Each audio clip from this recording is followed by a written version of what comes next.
CreepyCorner stories. Hey folks, before we dive into tonight's stories, I want to give a huge thank you to Kieran Tibbetts and Lisa Collin for supporting the channel and being amazing members.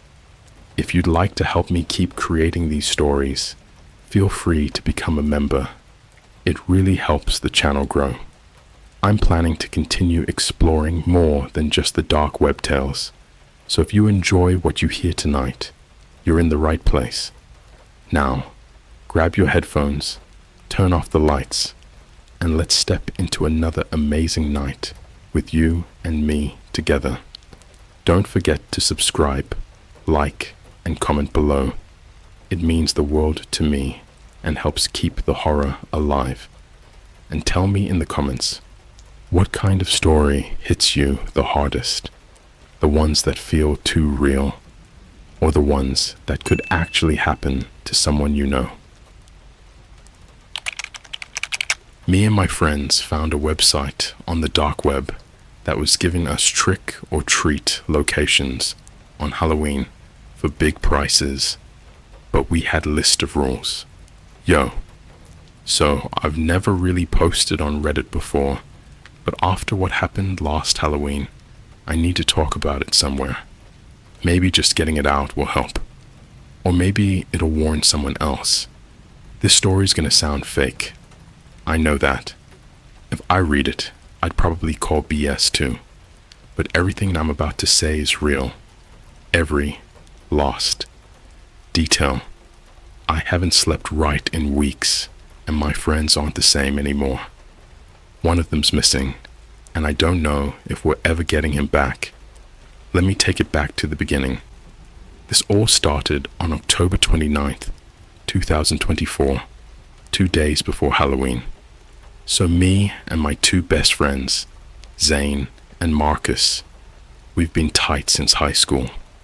We all live around Seattle, and every year we do some dumb Halloween challenge together.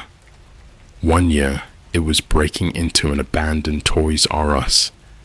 Another year we spent the night in that creepy forest near Capitol Hill, where those weird YouTube videos were filmed back in 2018. You know the ones. Shaky footage, a guy with no face, some humming in the background. Super cursed stuff. Anyway, this year we were all on Discord late at night, throwing around ideas. Zane, he's like the tech guy of our group, brought up the dark web. Bro, people say you can find games and creepy services on there, he said. What if we do something like that this Halloween? Marcus laughed it off. You trying to get us killed or arrested? Zane just grinned. Nah, I've got a VPN and TOR. We'll just look around. Not buy anything stupid, I know. But I was curious too. That night, we all hopped into a voice call and watched Zane stream his screen as he went deep into the dark web.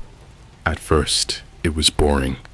Janky websites with broken English, forums that hadn't been updated in years, sketchy stuff like hitman services and organ trade that we obviously stayed away from. But then we found it. The website was called trickortreatnet.ver, black background, orange text, no animations, no ads. Right on the homepage, it said this: Welcome to Trick or Treat Net. Every Halloween, we reward a few lucky people with real life treasure. We give you locations. You go trick-or-treating. Follow the rules. Earn big. Break the rules, you'll still get a prize, but not the one you want. At the bottom was a button that said, Enter the game. We were laughing at first, like it was some dumb ARG. Probably someone trying to get your info or mess with you. But when Zane clicked the button, the screen went black for a second, then loaded a clean-looking form. It asked for 3 things: your location, auto-filled based on your IP, your age, had to be over 18, how many participants were in your party, max 3. Zane filled it out. Seattle, 21, 3 participants. Then it asked for consent, like actual legal style consent. It showed a list of rules, and you had to click a box saying you agreed. We all leaned closer to the screen. The rules were weird. Official trick-or-treat-net rules. You must wear a Halloween costume. It must fully cover your face. No exceptions. You may only visit the designated houses. You'll be sent their locations at 7 p.m. sharp on Halloween night. Do not speak to anyone outside your party. If a homeowner speaks to you, respond only with trick or treat and nothing else. Do not remove any item given to you from its packaging until after midnight. You must finish before 12:01 a.m. or you will forfeit your prize. If you see another group with the same masks as you, do not engage. Leave the area immediately. You may receive a black envelope at one of the houses. Do not open it. Take it home and burn it before 3 a.m. By clicking I agree, you accept all responsibility for your safety. Trick-or-treat-net is not liable for any emotional, physical, or existential harm. We were silent. I remember Marcus going, "Dude, this is either genius marketing or we just signed up to get kidnapped." I wish it was just marketing. Zane shrugged and clicked, "I agree." We got a confirmation. Welcome to Trick-or-treat-net. See you. October 31st, 7 p.m. Then the screen flickered, like actual TV static flicker for half a second. And then the site just closed. It didn't crash. It didn't say anything. It just vanished, like it was never there. Zane even checked his history. Nothing. Gone. But we all saw it. Over the next 2 days, we tried searching for the site again. We scoured Reddit, checked 4chan threads, even reached out to some YouTubers who cover creepy stuff like Nightmind and Rainbot. Nothing. Nobody had heard of it. Then, on Halloween morning, Zane got a text. It was from an unknown number. The profile picture was just a pumpkin emoji. The text said, "Your route is ready. 7 p.m. Dress up. Follow the path. Don't be late. Click for map." He clicked it. It opened a GPS map. 6 locations, all in Seattle. Some in neighborhoods we recognized. One was near an old Starbucks on Mercer Street. Another was behind an abandoned warehouse near the docks. We didn't know it yet, but that last one, that warehouse, that would be where everything went wrong. We didn't take it seriously at first. We thought it was some kind of scavenger hunt, some edgy college kids trying to pull off a viral Halloween game. But just to be safe, we followed the rules. We dressed up. All 3 of us wore the same costume, full black cloaks, and these cheap white plague doctor masks Zane found on Amazon.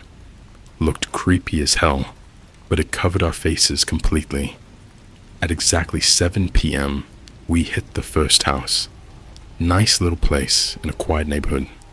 Porch light was on, a single jack-o'-lantern at the steps. Nothing weird yet. We rang the doorbell. A tall man in a suit answered. No smile, no greeting. Just opened the door, stared at us. We all said, almost laughing, "Trick or treat." He nodded, reached inside, pulled out a box wrapped in shiny black paper, and dropped it in Marcus's bag. Didn't say a word, just shut the door. And that was it. We were hyped. It was actually kind of fun.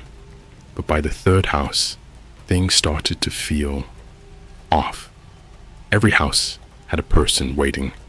Never said anything. No decorations. Just standing there with a wrapped box like they were expecting us. And always that same dead look in their eyes. Like they weren't really there.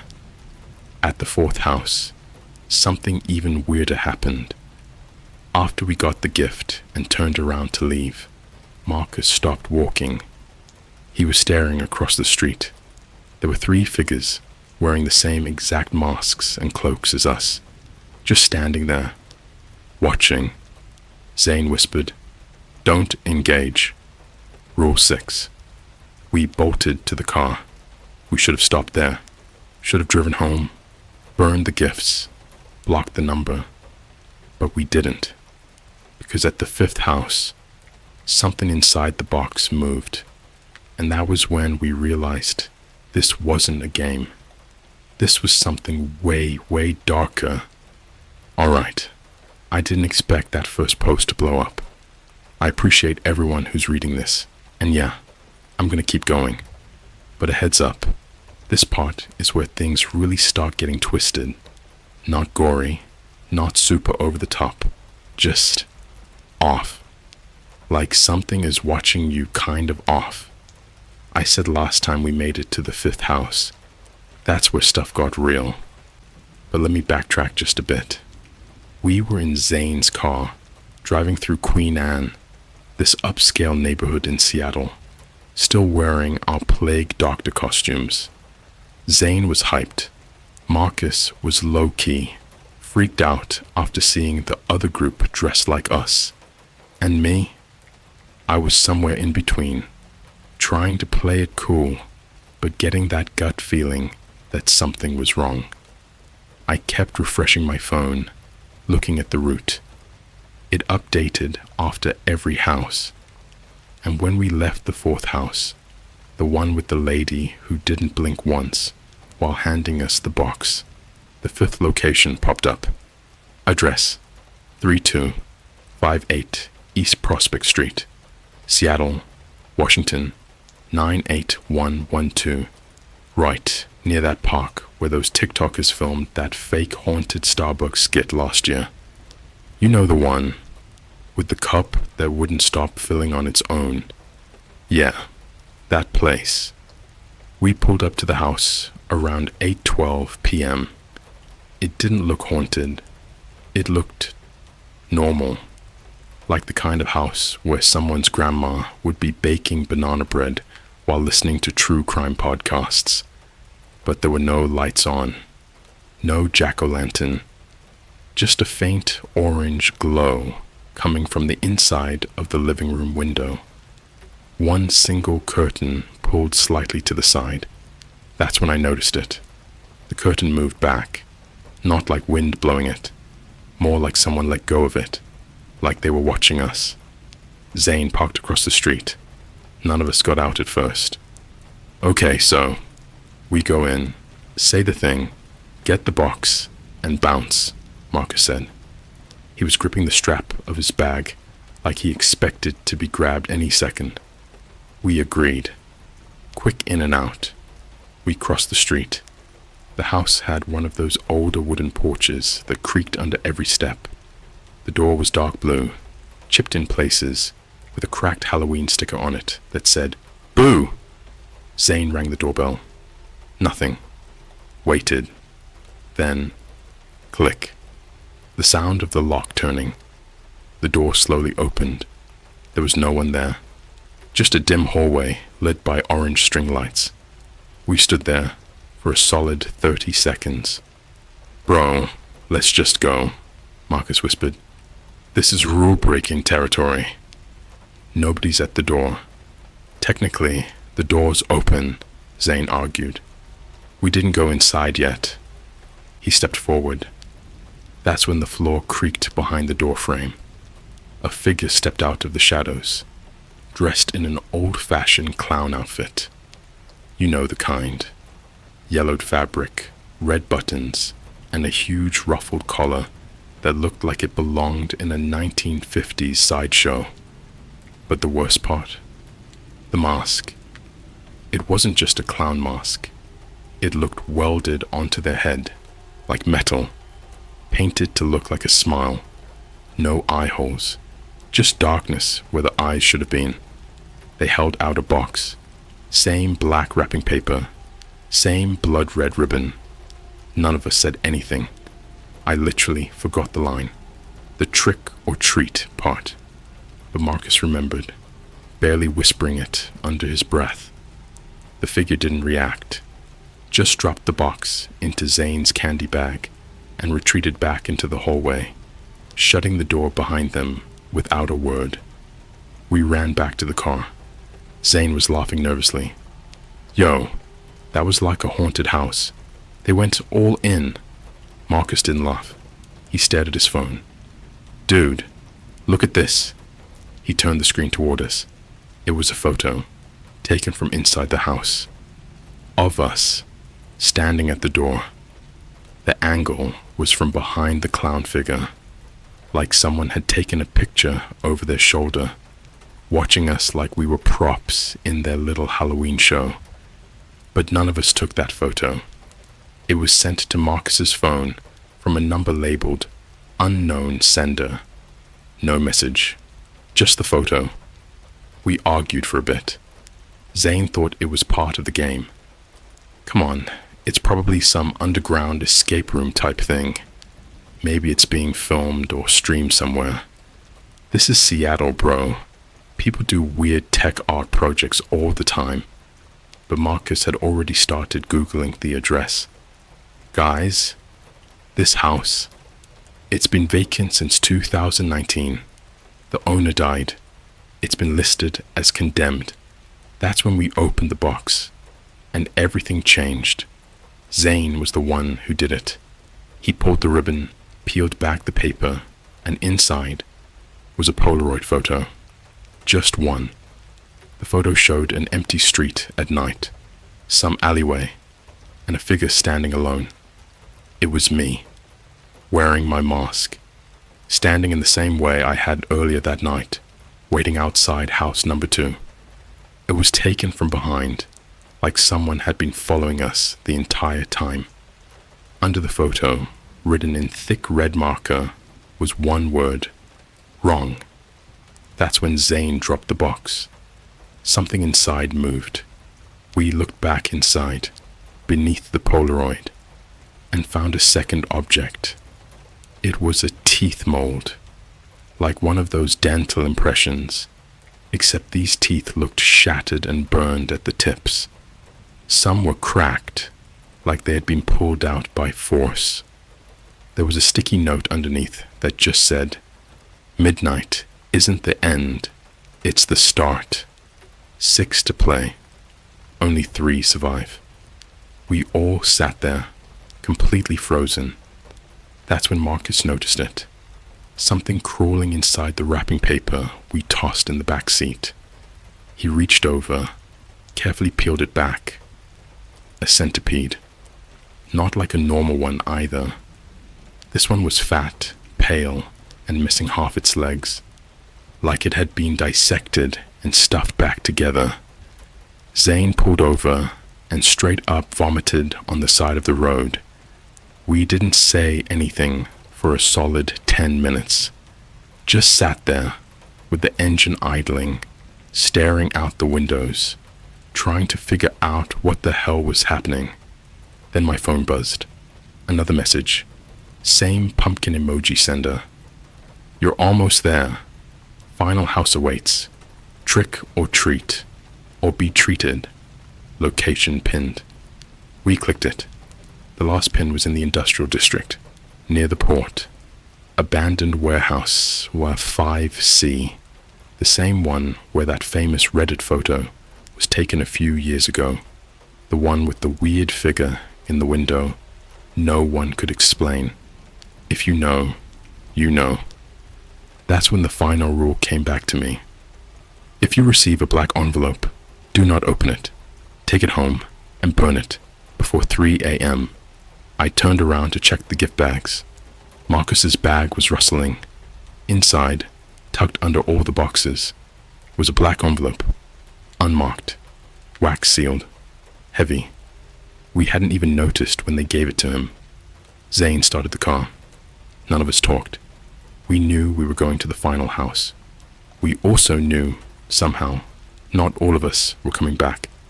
All right, before I keep going, I want to make this clear. I'm not writing this for views, karma, clout, or whatever. We went to that warehouse. We followed the GPS pin. We followed the rules. And I wish to God we hadn't. Everything I'm about to say is exactly how it happened. If I leave things out, it's because I still don't understand them. Okay, let's get into it. It was 9:41 p.m. when we pulled up to the warehouse. The place looked abandoned, but not in that movie-style haunted way. It looked real. Rusted metal siding, broken windows, graffiti tags, old shipping crates stacked like someone left in a hurry and never came back. There was a giant faded sign over the entrance. Port of Seattle, storage, 5C. No lights, no signs of life, just darkness and the cold wind coming in off Elliott Bay. We sat in the car for almost 15 minutes, just watching the building, silent, waiting for something to move. Nothing did. That's when Zane said it. We've come this far. We have to finish it. He was trying to sound brave, but his hands were shaking. Marcus didn't want to go in. He kept staring at the black envelope in his bag like it was breathing. And me? I wish I could say I tried to stop them, but I didn't. Because I thought, if this is a game, someone is watching us. And if we didn't finish, they'd come find us instead. So yeah, we went inside. The warehouse door wasn't locked. We pushed it open, and the hinges made a screeching sound that echoed across the whole place. Inside was nothing at first. Just a massive, empty, cold space. Dust everywhere. The smell of metal and mold. Our footsteps echoed like gunshots. Then we noticed the lights. 6 of them. Old construction lamps, set up in a circle on the ground like a ritual spot. All pointed inward, all glowing dim orange. And in the middle of the circle were 3 chairs. Not regular chairs. Hospital chairs. The kind with metal frames and leather straps on the arms.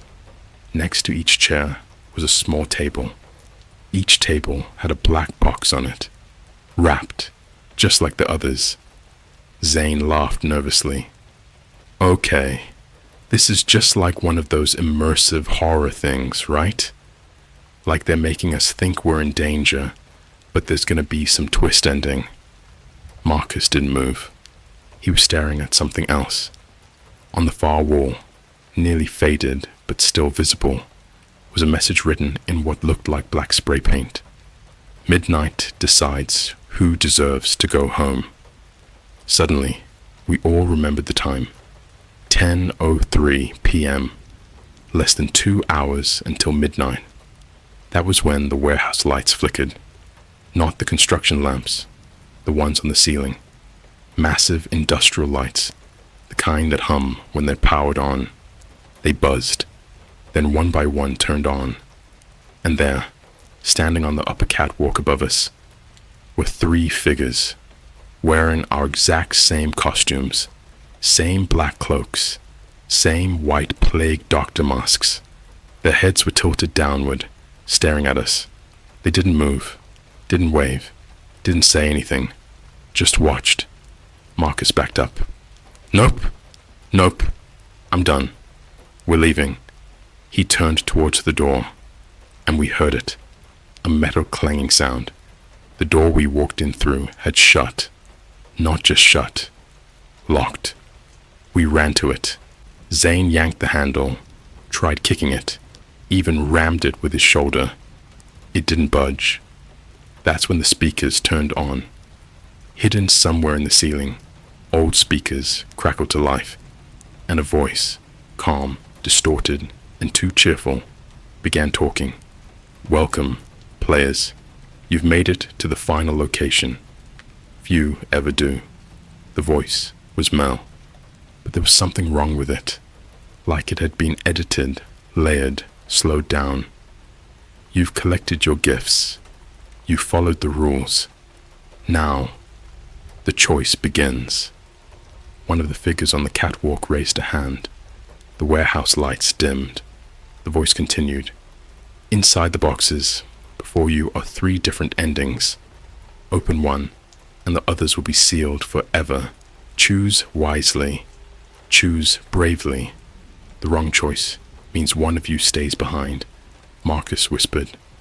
This isn't a game. The voice laughed. Slow, wet, echoed through the whole building. Oh, it's a game. It just isn't yours. Zane looked at the boxes. Maybe there's a key inside. Or instructions. We have to open them. I wanted to argue, but the voice came back, louder. Tick-tock. 109 minutes left. Don't let your friends down. We walked toward the circle. That's when I noticed something else. There were bloodstains on the floor, dried into the concrete around the chairs. Not fresh, not old, just there, like someone had been dragged. Marcus backed away again. Screw this. I don't care. I'm breaking a window. He took one step toward the side wall, and that's when something fell from the catwalk above us. A mask. Not ours. A different one. It hit the floor at Marcus's feet. It was a human face. An actual face. Peeled and stretched like leather. The eye holes cut open. Blood dried into the edges. Marcus screamed. Zane threw up again. I froze. The voice returned. Final rule. You don't leave until someone is chosen. Then the lights shut off. Complete darkness, except for the construction lamps in the circle. Still glowing, still waiting. That was when the first sound came. Not from us, from behind the walls. Something moving, something alive, coming closer, and we were trapped. With the boxes, with the fake us on the catwalk, with the choice, and the clock still ticking. 6 to play, only 3 survive. Inside the boxes, before you are 3 different endings. Open one, and the others will be sealed forever. Alright, so this part. This is where the game stopped being creepy and became personal. Like, up until this point, it felt like a twisted haunted house. Maybe even some elaborate underground ARG or messed up viral marketing stunt. But once we got to the warehouse, once those lights turned off and the voice told us we had to choose, everything changed. Because what we saw next, it wasn't scripted, it wasn't a prank, and something was in there with us. So let me pick up exactly where I left off. We're inside warehouse 5C, the one from the final pin on that cursed dark website. The lights had just cut out, and we were standing inside this circle of orange construction lamps surrounding 3 chairs with black gift boxes on tables. The voice had just finished saying, Final rule. You don't leave until someone is chosen. Chosen for what? We didn't know yet, but we were about to find out. The air inside that place changed. It got thick, like the kind of humidity you feel before a thunderstorm. Except it wasn't raining.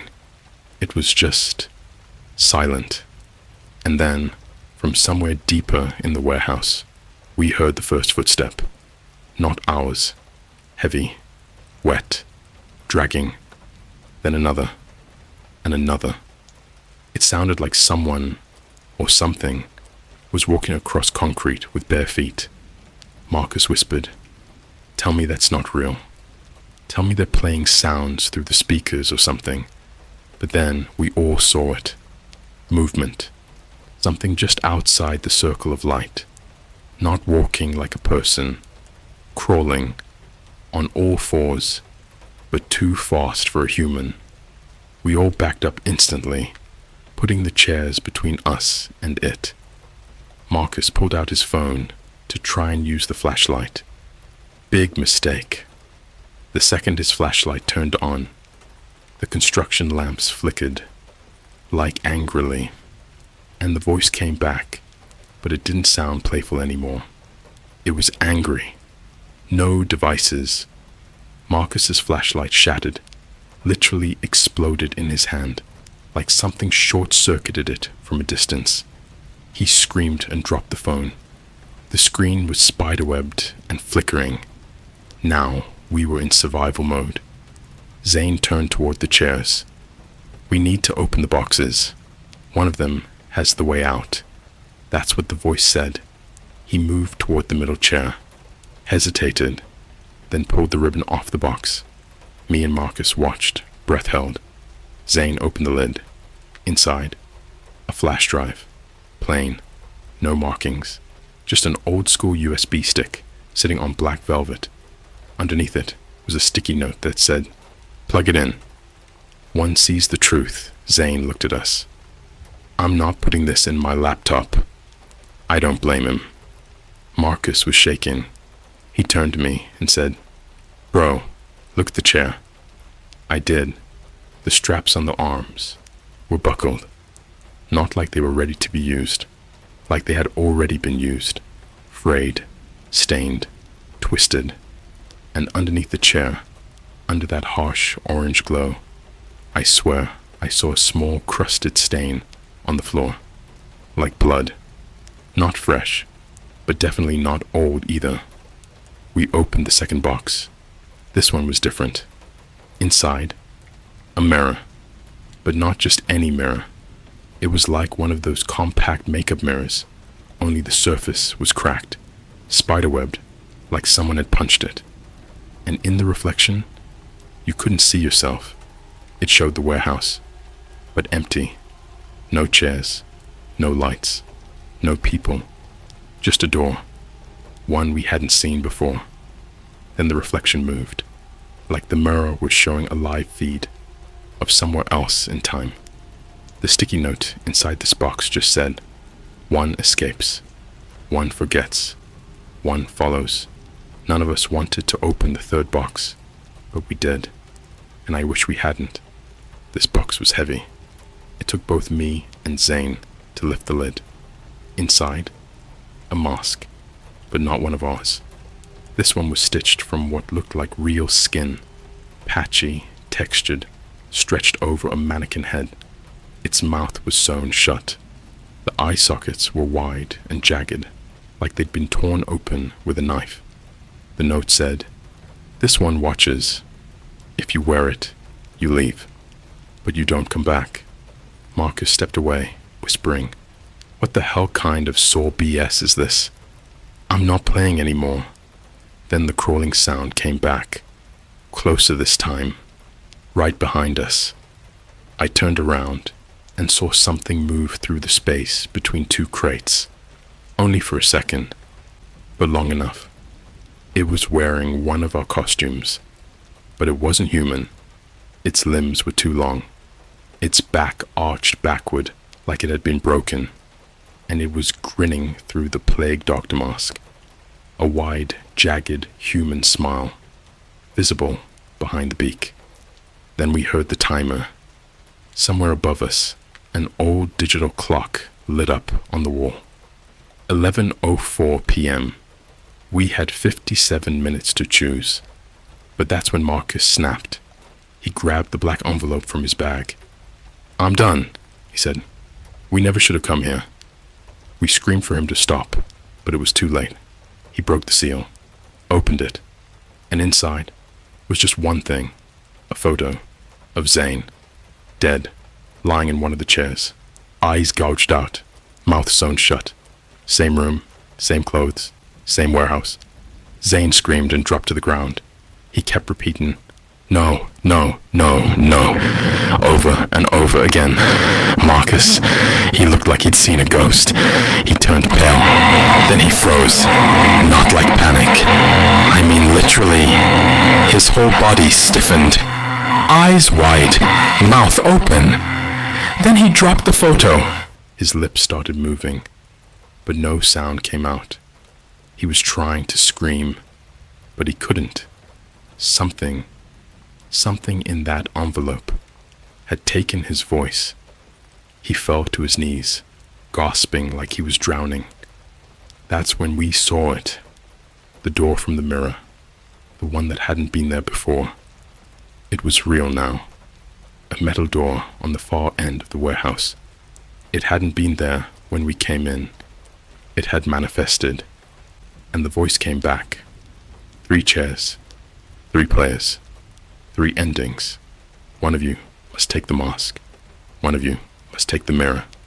One of you must stay in the chair. Zane looked at me. His eyes were full of tears. I'm not dying here, he whispered. I can't. I didn't know what to say, because the truth was, neither could I. We had to make the choice, and once we did, the game didn't end. It just followed us home. The finer part's coming, but only if you're ready to hear what was behind that door, and what happened to Marcus when midnight finally hit. 3 chairs, 3 players, 3 endings. You must finish before 12:01 a.m., or you will forfeit your prize. One escapes, one forgets, one follows. If you've made it this far, thank you. I didn't think I'd even be alive long enough to tell this part, but I need to finish it.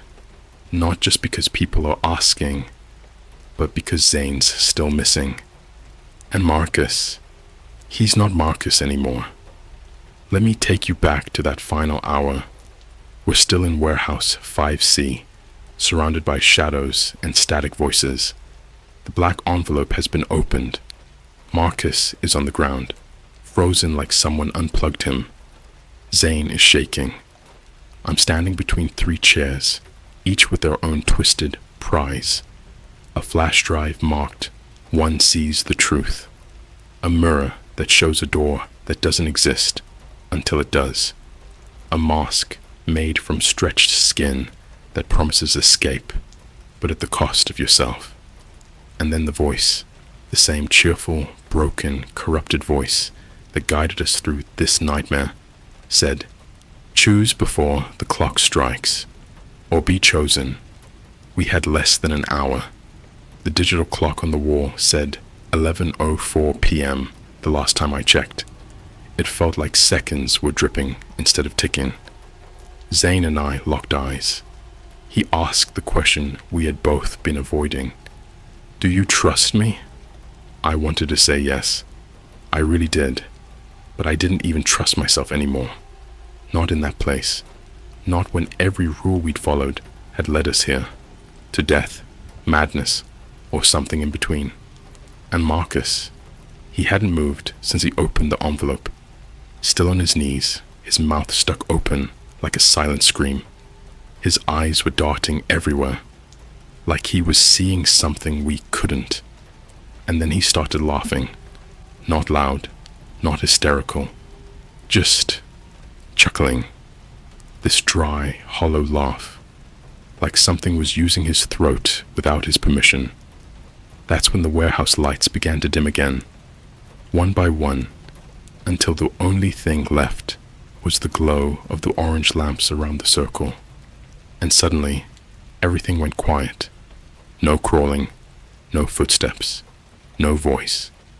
Just the 3 of us, the 3 boxes, and the door that wasn't there before, now wide open. That's when Zane made his move. He stepped forward and picked up the mirror box. He held the mirror up, and the door in its reflection shimmered, like it was underwater. "I'll go through it," he said. "If it leads out, I'll call for help." I grabbed his arm. "What if it's a trap?" He looked at me, dead serious. "Then at least it's my trap." He turned, walked across the warehouse floor, and stepped through the open metal door. And then it closed, just like that. No noise, no warning. It slammed shut like a vault, and the moment it did, the mirror he was holding shattered in my hand. I hadn't even noticed I was still holding it. The sticky note inside the box now read, "Choice accepted." Now it was just me, and Marcus, and 2 boxes left. I knelt beside him, tried shaking him, talking to him, even slapping him. Nothing. Just that same glassy stare, that same smile on his face, that same thing inside him that wasn't Marcus anymore. So I picked up the box with the flash drive. Because I had no other options. It still said, plug it in. One sees the truth. I remembered Zane had brought his laptop. Left it near the wall when we were checking the place earlier. I ran over to it. Still powered. Still open. I slid the flash drive into the USB port. It autoplayed. No files, no folders, just a video. And what it showed was me, sitting in a chair, in the warehouse, strapped down. My face, blank. My eyes, blackened out. My mouth, stitched shut.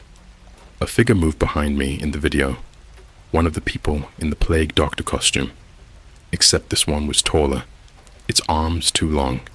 Its head tilted at an unnatural angle.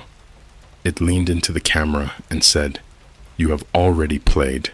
You just don't remember." Then the screen cut to static. The laptop shut off on its own, and the box holding the flash drive snapped shut like a mousetrap. The sticky note changed. Now it said, "Choice accepted." One forgets, and then I blacked out. I don't even remember falling, just darkness, like I'd been pulled into a pocket of time, separate from everything else. When I woke up, it was 7:03 a.m. I was lying on the sidewalk outside a 7-Eleven, still in costume, still holding the plague doctor mask in my lap. My phone was back in my pocket, charged. No messages, no history of GPS pins or that creepy pumpkin contact. Zane, gone. Marcus, also gone. But there was one thing. Inside my candy bag, right on top of everything, was a small note card. Same black cardstock, same red lettering as all the others. It just said, "You finished the game. Happy Halloween. 3 survived. None remain." It's been weeks. I've been checking everywhere. Reddit, Discord, even darknet forums, trying to find anything about Trick or Treat Net. Nothing. The domain doesn't exist anymore. Even old TOR links Zane bookmarked are dead ends. No one remembers the website. No one remembers the game. And no one, not even Zane's own parents, remembers him. It's like he was erased, like he never existed. Marcus turned up 3 days later. His mom said he came home at 2 a.m., walked into his room, and just stood there staring at the wall for hours. He doesn't talk. He doesn't blink. He doesn't eat unless you put food directly into his hand. But here's the worst part. Every night, he puts on his plague doctor mask and stands by the window, motionless, waiting, like the game's not over for him, like he's still playing. I've had nightmares every night since. Always the same thing. A room, a chair, and the sound of something crawling across concrete, getting closer and closer. Sometimes I wake up with scratches on my legs. Once, I found a small centipede curled up in my pillowcase, half dead, missing its legs, just like the one in the box. People think Halloween is all fun and sugar highs, costumes and jump scares. But let me tell you something. There's something else out there. Something that uses Halloween as a mask. Something that hunts for people like us. The ones who dig too deep, who click on things we shouldn't, who think the internet is all a game. And now that I've told you the story, maybe it's watching you too. So if you ever get a text with a pumpkin emoji, if you see a box on your doorstep with black wrapping paper and a red ribbon, don't open it. Don't play. And whatever you do, burn the envelope before it opens you.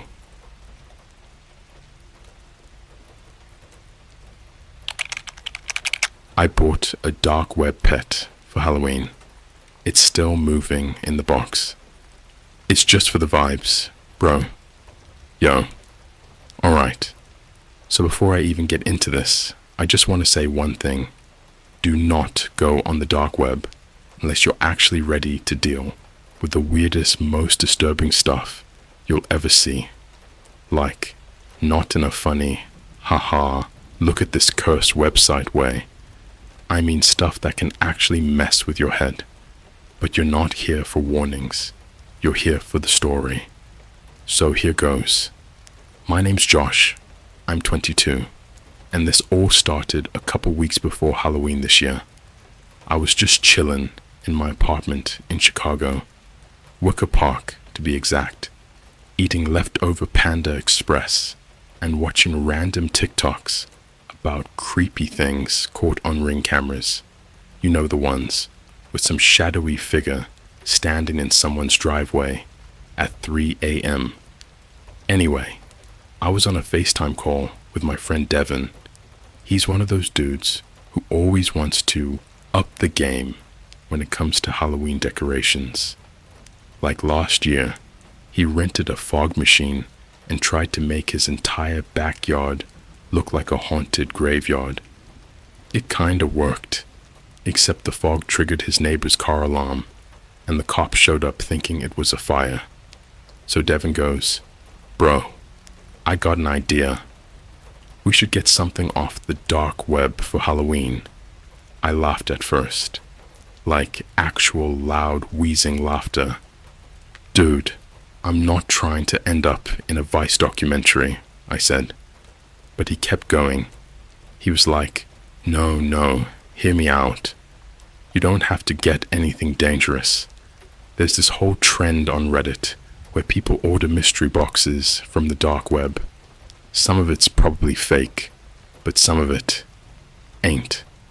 Imagine the views if we film it and unbox it on YouTube. And I hate to admit it, but he got in my head. Like, I'm not a content creator or anything, but I had just hit 10,000 on Instagram, and I thought, yo, what if this goes viral? So we started looking into it. And yeah, we used Tor, downloaded it, got on the hidden wiki, the whole 9 yards. It was like digital spelunking. Everything looked like it was coded in 2002. Sketchy pop-ups, weird forums, black background, green text. Eventually, we found this one listing that literally said, "Adopt your own dark web pet, unique, alive, requires care price, 180 USD, crypto only." It had this janky photo of a wooden box, like a crate you'd see in a horror game. There were holes drilled in the sides, like something needed air. The description said, "Great for Halloween. Will disturb guests. Will make noise. Will not harm unless provoked." I remember turning to Devin and saying, "Bro, this is fake. This is like one of those ARGS or whatever." But Devin just grinned and said, "That's what makes it genius."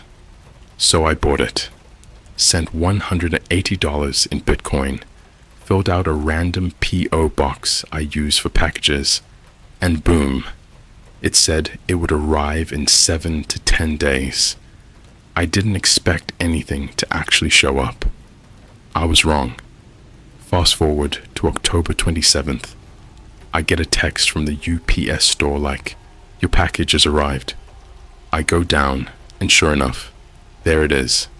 A wooden box, just like the picture. No labels, no return address. Just this nasty, beat-up crate about the size of a shoebox, stained like it had been dragged through someone's basement. There were metal clips on the sides, and I swear, when I picked it up, it felt warm. Not left in the sun, warm. Like body heat warm. I get home, set the box on my kitchen counter, and Devin's already calling me like, "Yo, open it. Do it on IG Live." But something stopped me. There was scratching coming from inside the box. I thought it was a prank. I even said, "Bro, you planted something in here, didn't you? Like a hamster or some animatronic thing." Devin swore he didn't. And the thing is, he couldn't have. He doesn't have access to my P.O. box, and we live 2 hours apart. I held my phone up to the air holes. You could hear this wet, slow breathing, like something was slithering around, not walking. You ever hear a snake move across cardboard? That dry, shuffling sound. It was like that, but heavier. So I didn't open it. I couldn't. Not yet. Instead, I did what any 22-year-old Gen Z idiot would do. I posted a story on Snapchat. I bought a pet from the dark web for Halloween, and it's literally breathing. Got a bunch of DMs. Some people were hyped. Some were like, "Yo, that's a daemon. Burn it now." One girl even said, "Feed it a drop of your blood at midnight. See what happens. Thanks, Stephanie." That night, I left the box in my living room. I figured if it was some animal, maybe it'd stop moving eventually. But at 3:13 a.m., I checked the time because I was half asleep. I heard something click, like a latch opening, then a thud. I ran out, thinking maybe the crate fell over. But nope, it was standing upright.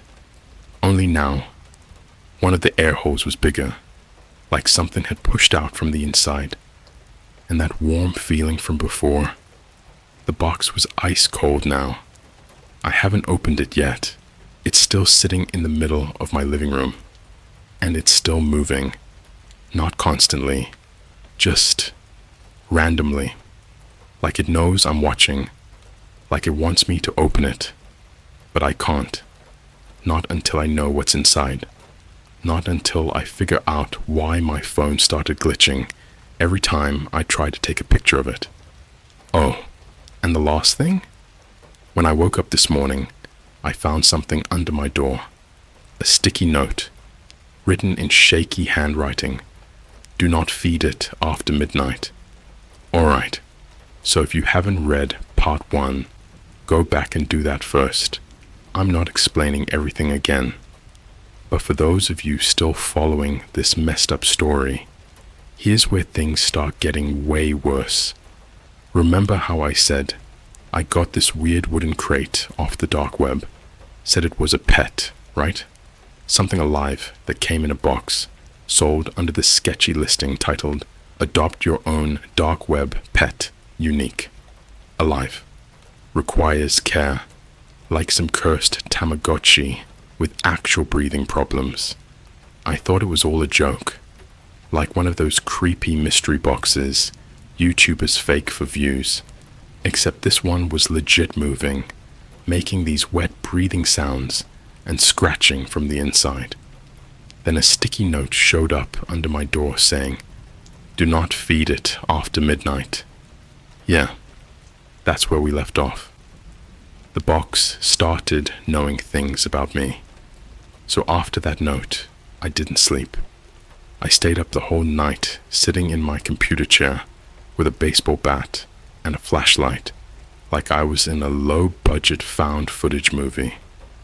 My apartment in Wicker Park is small, just a living room, kitchen, bathroom, and one bedroom.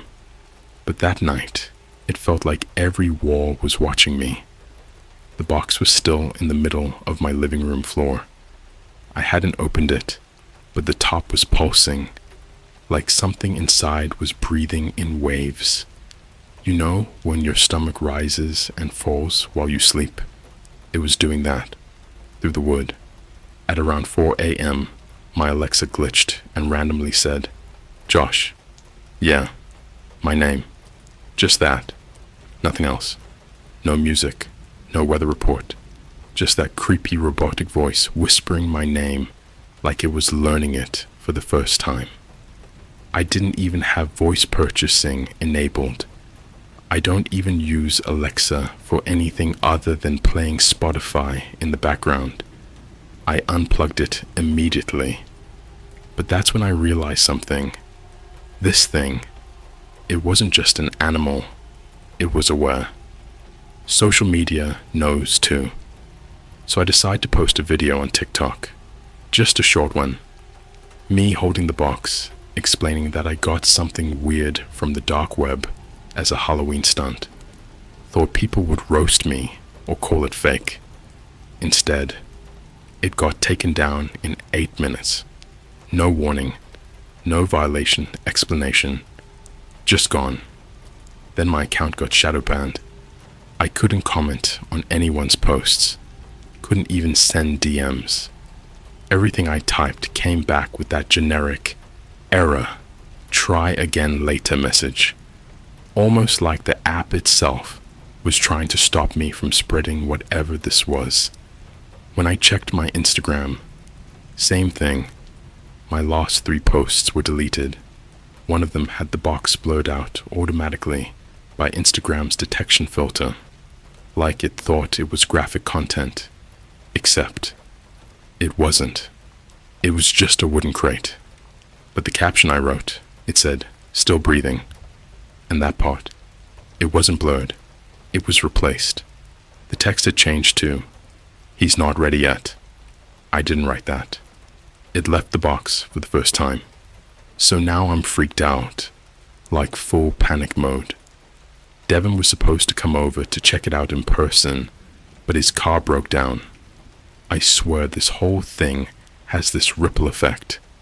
Like anyone who gets too close starts having tech issues, car trouble, stuff breaking around them. That night, I did something stupid. I went to sleep. Yeah, I know. Never sleep when there's something alive in a box in your living room. I was just exhausted. My body was shutting down from stress. I figured I'd hear it if it moved. I was wrong. Around 2:30 a.m., I woke up to this liquid squelching sound. Not footsteps, not scratching, like something dragging across tile. When I stepped out of my room, I swear on everything I own, the box was open, just slightly, like it was cracked, and the air was thicker.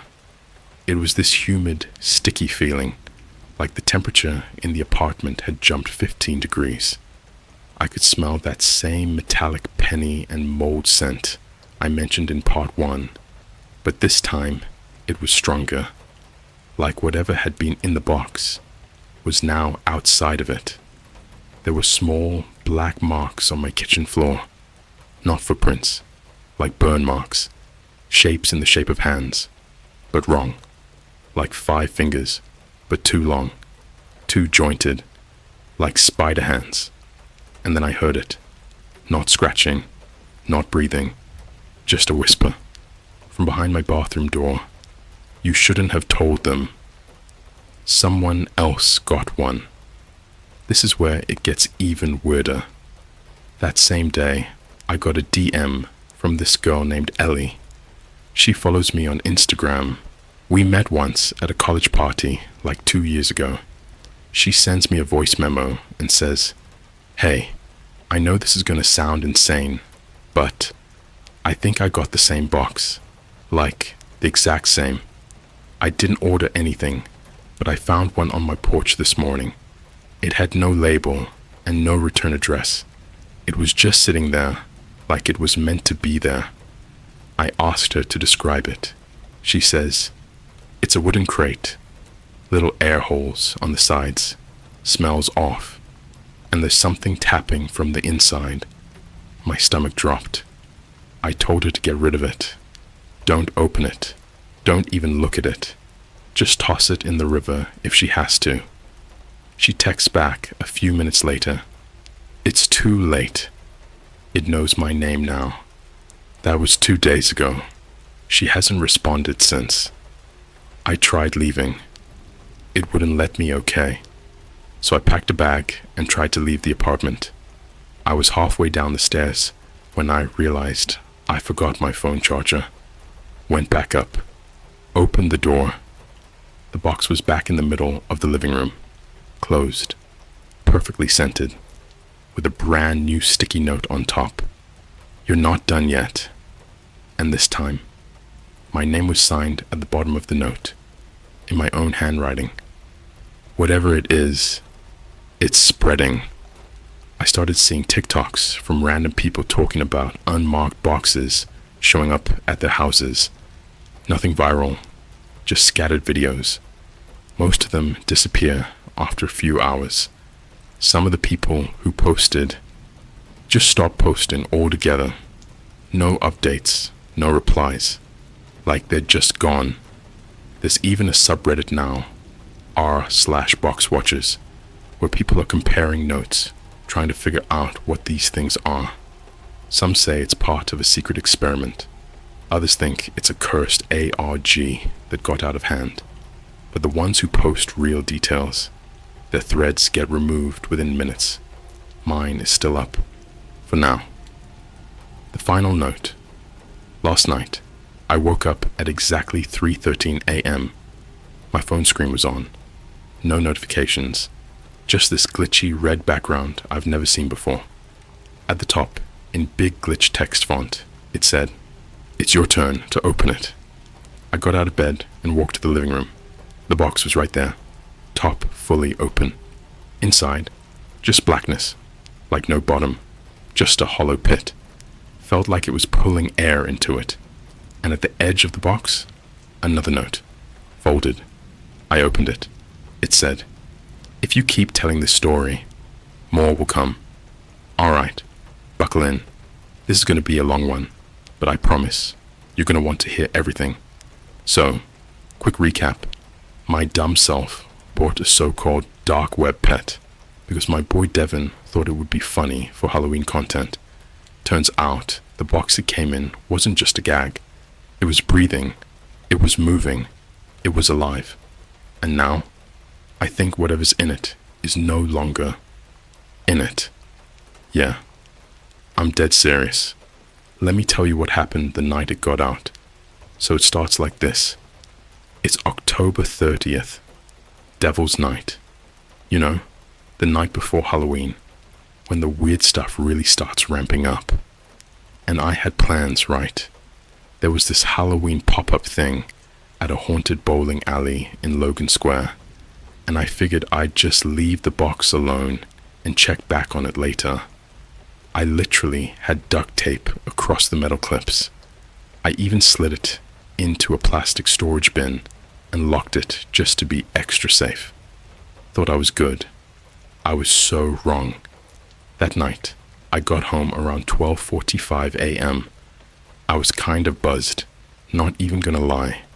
Had a couple ciders and too many Kit Kats, and I remember walking into the apartment and just feeling this vibe, like the kind you get when your brain knows something's off before you do.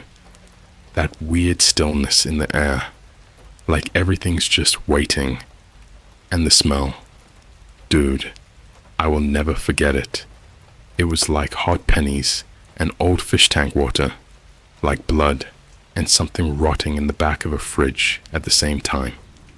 I turned the corner into my living room, expecting to see the box right where I left it, sealed up and probably still breathing weirdly.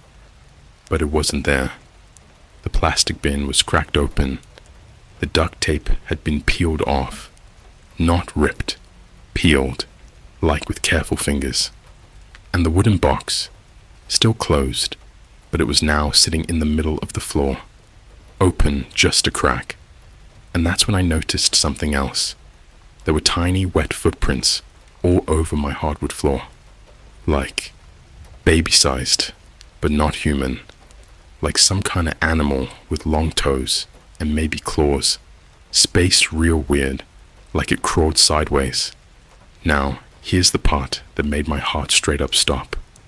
On my bedroom door, written in something dark and smeared, were the words, "It's not a pet, it's a guest."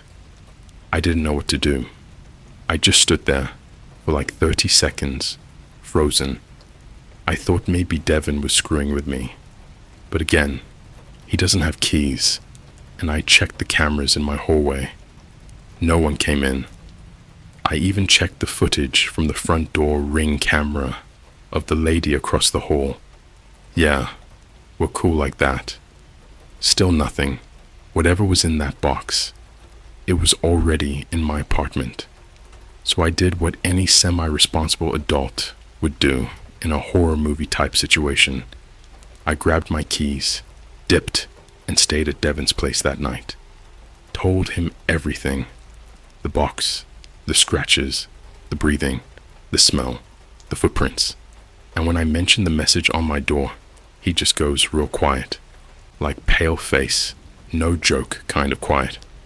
Then he pulls up this random subreddit called r/dark web myths.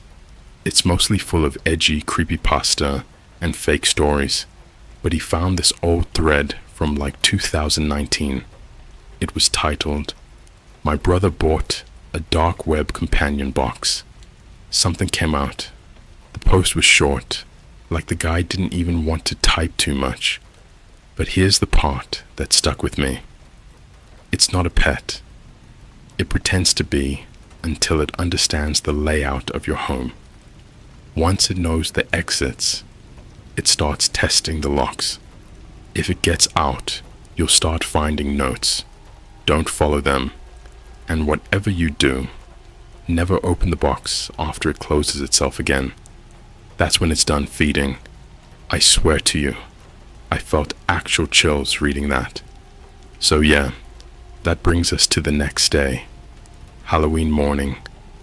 I went back to my place around noon, bright sunlight, Starbucks in hand, because apparently I thought caffeine would protect me from whatever was going on in my apartment. The smell was even worse. My eyes legit started watering when I opened the door. And the living room, it was trashed.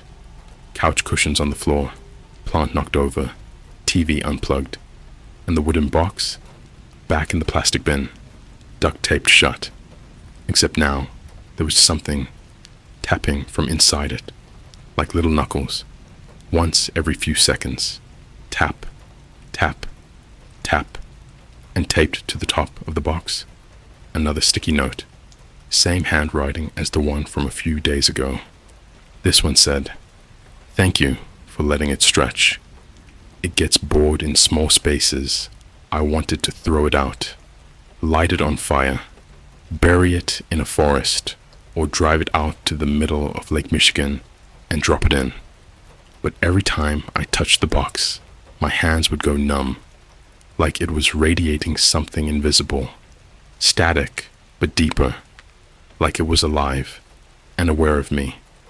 And here's the worst part.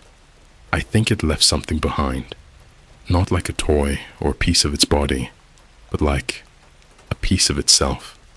That night, I started hearing whispering under my bed, quiet at first, like soft breathing, then words I couldn't understand. The next day, my friend Lindsay came over. She's into witchy stuff, sage and crystals and all that. She walked into my apartment and immediately said, "Josh, something followed you." She tried doing some cleansing thing, lit sage, put salt around the box, said some prayers. Then the fire alarm went off and her phone screen cracked in her pocket. Like, out of nowhere. We left after that. So now I'm stuck with this thing. A box I can't open, can't destroy, and can't even get rid of. It's Halloween night now. There's a thunderstorm over the city. People outside are partying, walking around in Squid Game costumes and fake blood. And here I am, sitting in a dark apartment while this thing in the box taps, like it's counting down to something. Oh, and one more update. This one's fresh. Just happened 5 minutes ago. I got a DM from an account I don't follow on Instagram. No followers, no posts. The message just said, "They sold you one of the originals. It remembers the others, and it knows you're writing about it. Stop posting, or it will show you what it really is. I don't know what's going to happen next. I don't even know if I'll be able to upload part 4 without something messing with my Wi-Fi or my brain. But I'm gonna try, because if something does happen to me, I want people to know what this thing really is. Do not buy one. Do not open it. And for the love of all things holy, don't let it out twice." Yo, if you're new here, seriously, go back and read parts 1 through 3. This won't make sense unless you do. And trust me, this isn't one of those stories where you can just jump in halfway. This thing, whatever I let into my apartment, is real, and I think it's spreading. I know that sounds dramatic. I know some of y'all are still convinced this is just some elaborate creepypasta, but I'm not trying to entertain you anymore. I'm trying to warn you, because something changed after Halloween night. It doesn't stay in the box anymore. Let me break it down. After that weird anonymous Instagram message, the one that said, "They sold you one of the originals," it remembers the others. I decided to stop posting for a couple days. Thought maybe I was drawing attention to myself, like this thing was feeding off the attention or something. So I turned off my phone, unplugged the Wi-Fi, blacked out the windows with tinfoil like I was hiding from the CIA. And for about 48 hours, nothing happened. No tapping, no whispering, no sticky notes. Even the smell started to fade a bit. It honestly felt like whatever it was, it had either gone dormant or left. I should have known that wasn't a good thing. It followed someone else. So I hit up Devin again, told him everything again, and he starts acting mad weird. Says he hasn't been sleeping, keeps seeing things out of the corner of his eye, like shadows where they shouldn't be. He lives in Naperville, out in the suburbs, and he said the power in his house keeps flickering at 3:13 a.m., exactly like it did at my place. Then he said this, "Bro, I didn't tell you something. After you bought the box, I got curious. I went back on tour. I bought something, too. I literally stood there, jaw on the floor." He said his came in a metal case with chains on it. No air holes. Just a little slit in the front where you could slide paper through. No sound, no smell. But every time he walked past it, he'd hear static in his ears, like when your headphones glitch and one side goes dead. That. And then one night, October 31st, he woke up with the case. Open. Empty. Cold. Just a sticky note next to his bed that said, "We found each other." The disappearances started on November 1st. Here's where it gets bad. There's this girl named Aria. I used to work with her at this sneaker shop over on Milwaukee Avenue. Haven't seen her in over a year, but on November 1st, she texts me out of nowhere, like full panic mode. She sends me this blurry photo of a box, just like mine, and says, "Didn't you post about something like this?" Because I swear I found one sitting outside my door this morning. No note, no return address, just sitting there. It had my name on it. I told her to not bring it inside. Too late. She said it was already in her kitchen. It was open and had something inside it, curled up in a ball, breathing shallow, like it was sleeping. I texted back, "Dude, leave the house. Don't touch it. Don't feed it. Don't talk to it." She left. Or, she said she did. The next day, her roommate posted on Instagram asking if anyone had seen her. She left the house at like 3 a.m., her post said, and never came back. She left her phone on the porch. It was cracked like she dropped it mid-text. Then the police got involved. And now, she's on the missing persons list. It knows when you're watching. I know that sounds like some horror movie line, but I'm being serious. Last night I set up a motion-activated cam in my living room. Real low-key, no sound, no light, just infrared. Had it pointed right at the plastic bin I kept the wooden box in. The same one that had cracked open the first time. I left the apartment for the night, stayed at Devin's again, just to be safe. When I checked the footage in the morning, The camera cut out at 3:12 a.m., 1 minute before the usual weirdness, then came back on at 3:17 a.m. For those 5 minutes, the footage was just black, but when it came back on, the box was gone. Like not just out of frame, gone. And in its place, a single piece of paper sitting on the floor.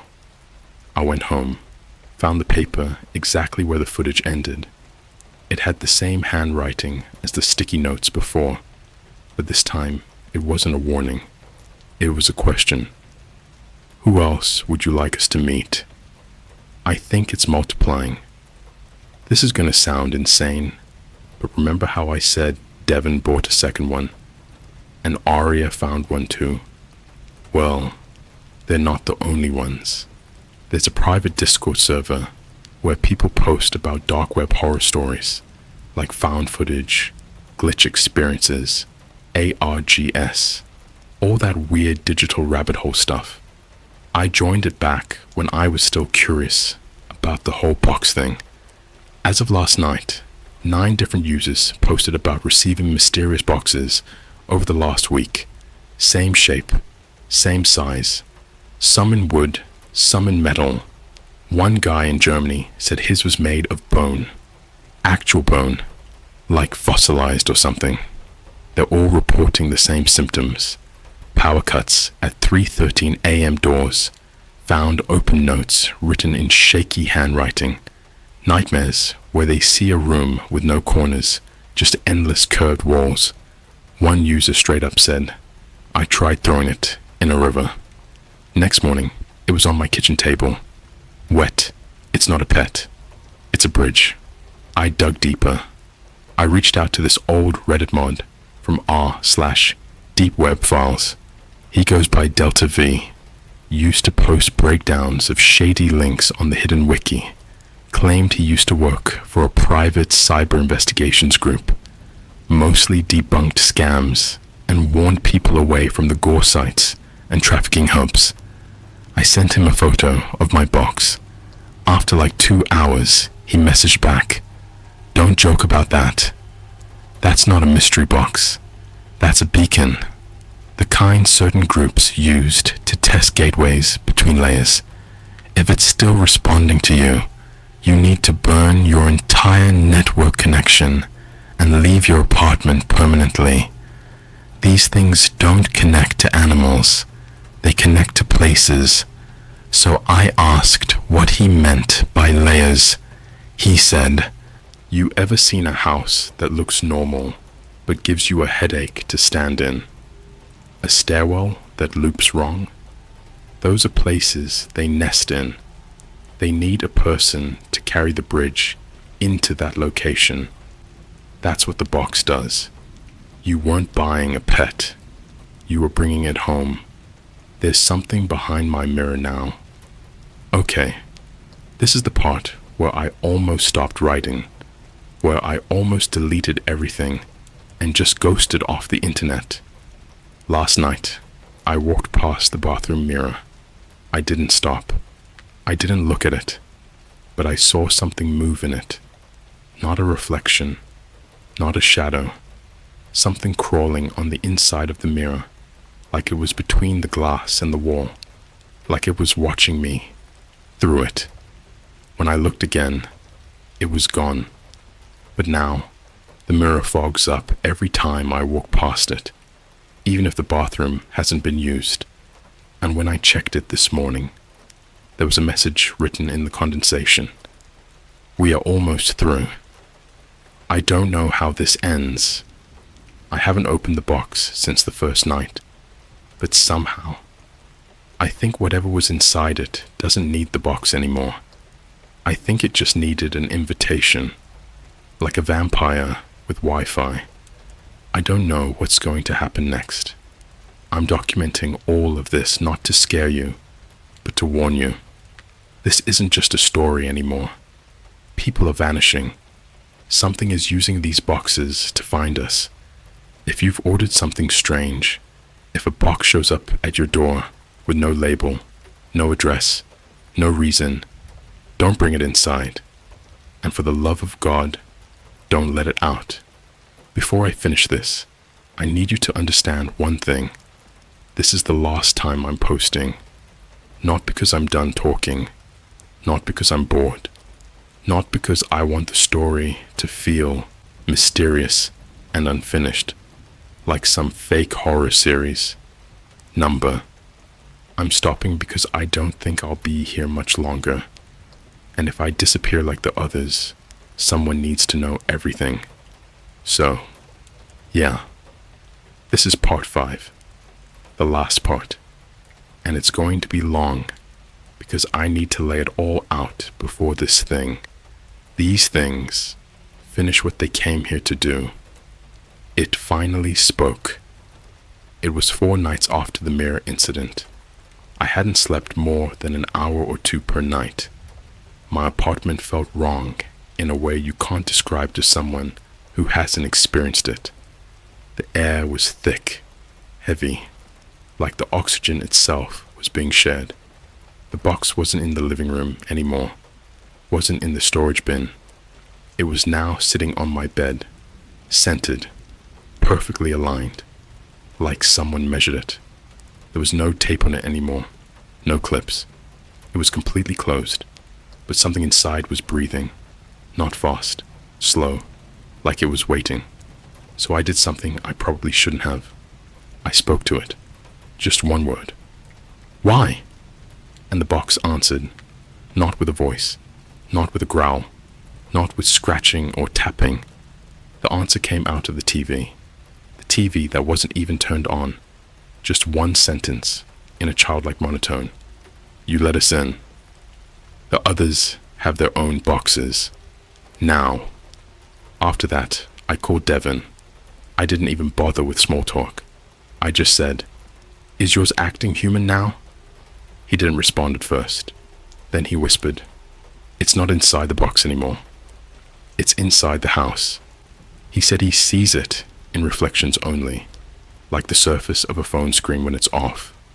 Rear view mirrors, the chrome on his microwave door, not fully visible, just shapes, long arms, bent legs, head tilted at an angle like a broken mannequin. He said he tried to leave the box outside last night. When he woke up, it was inside his fridge, leaning against the milk carton. Another guy from the Discord, user named Hotel Static, sent a voice memo to the group chat at 2:41 a.m. You could hear him breathing hard, panicked. He just kept repeating, "It learned how to unlock doors. It knows how to speak now. It knows my name." He dropped from the server 10 minutes later. Profile deleted. IP scrubbed. Someone DM'd me today, saying the police taped off his apartment in Munich. No forced entry. No sign of struggle. Just a box sitting on his bed with the words, "We were here already." The box isn't a container. It's a contract. Remember the Reddit guy, Delta V, who told me it wasn't a pet.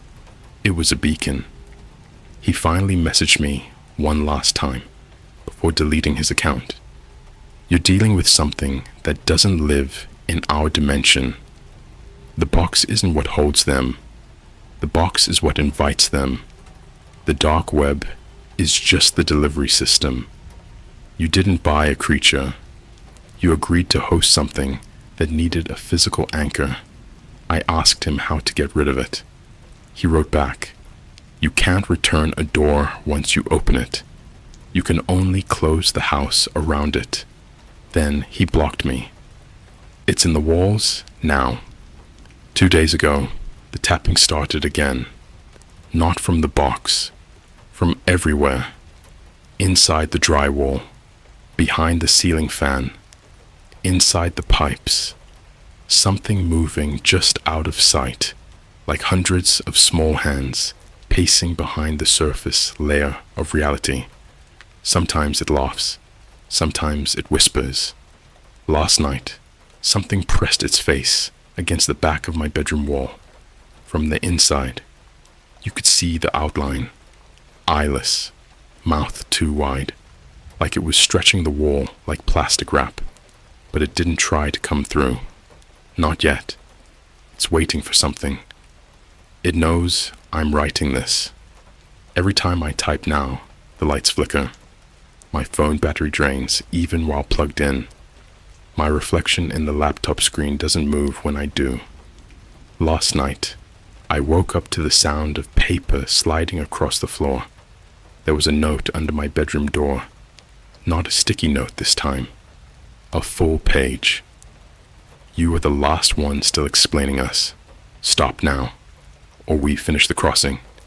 There was no signature, but at the bottom, written in tiny letters, the box does not contain us. You do. Someone else will get one next.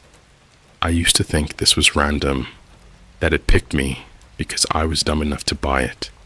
But now I think the box only goes to people who will spread it. People who post. People who document. People who talk. People like me. Maybe people like you. So if someone online says they got one, don't watch their videos. Don't share their posts. Don't click their links. That's how it spreads. It doesn't need blood. It just needs attention. And now that you're reading this, you're part of the chain. Final warning. If a box shows up at your door, don't open it. If it breathes, don't speak to it. If it moves, leave your house. If it writes to you, don't answer. And if it ever asks you a question, don't reply. Because the moment you acknowledge it, it stops being a story and starts being your life. If you're reading this and you hear tapping tonight, don't go looking for the box. It already knows where you live.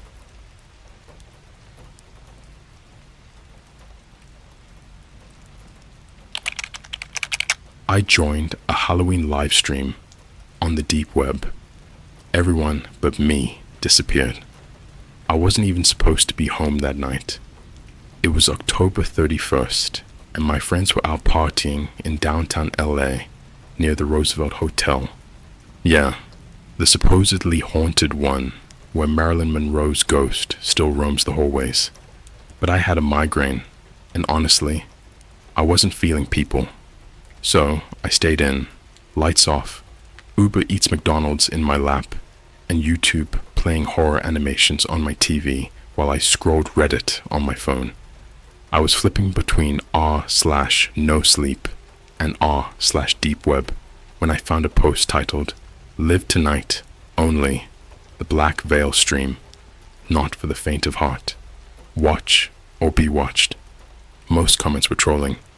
Fake. Don't click. Yeah, I watched it, and now my cat's been dead for 6 months, but still walks around. You know, classic Reddit sarcasm. But there was a link. It wasn't a normal .com. It was a .onion link. I hesitated, but curiosity is a hell of a drug. I used Tor, just like the post instructed. My screen flickered black for a second. Then a red countdown began. Lives, 3:12. The page was styled like a 90s chat room, but glitchy.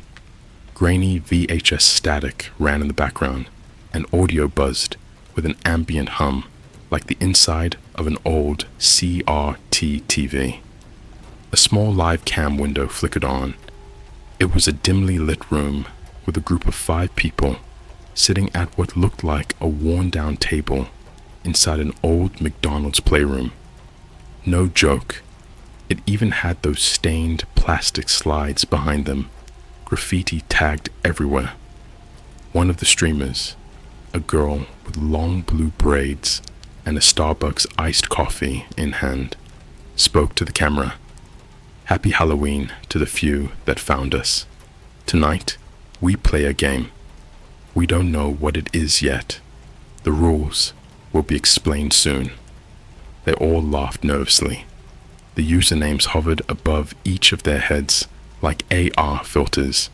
At DeadLover44, at CryptKid, at Kira.exa, at 13, and at Null0. Their faces didn't look fake. This wasn't some YouTube prank video. They looked like real, regular people. Influencers maybe.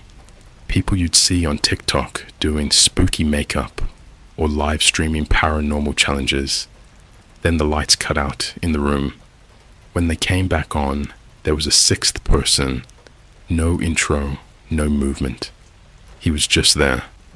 He wore a Mickey Mouse mask, like the old school kind from the 50s, cracked plastic and lifeless painted eyes.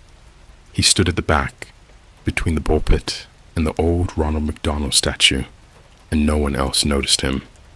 The chat was blowing up. Who TF is that? Was he always there? Bro, turn around. But none of the streamers saw him. The girl with the Starbucks started crying. Suddenly, she just froze and whispered, "Something's wrong. I don't want to play anymore." The guy next to her, at 13, tried to console her, but then something flickered on the wall behind them. It looked like a phone screen projected onto the wall, showing my bedroom, my face, watching them. I slammed my laptop shut, heart in my throat. I thought maybe my camera was hacked. I taped it instantly, unplugged my Wi-Fi, but my phone buzzed. No caller ID. I didn't answer, but they left a voicemail. I'll never forget what it said. You stopped watching. They paid the price. When I got the courage to open my laptop again 10 minutes later, the stream was gone, deleted, no cache, no archive. The Reddit post, removed. But then, news broke 3 days later. 5 young adults were found dead in an abandoned McDonald's in New Jersey. New Jersey. I live in Los Angeles. All of them were posed in Halloween costumes. But it gets worse. Authorities said someone had carved their usernames into their skin. One had @null0 etched across his chest. Another had Starbucks iced coffee poured into her lungs like a sick ritual drowning.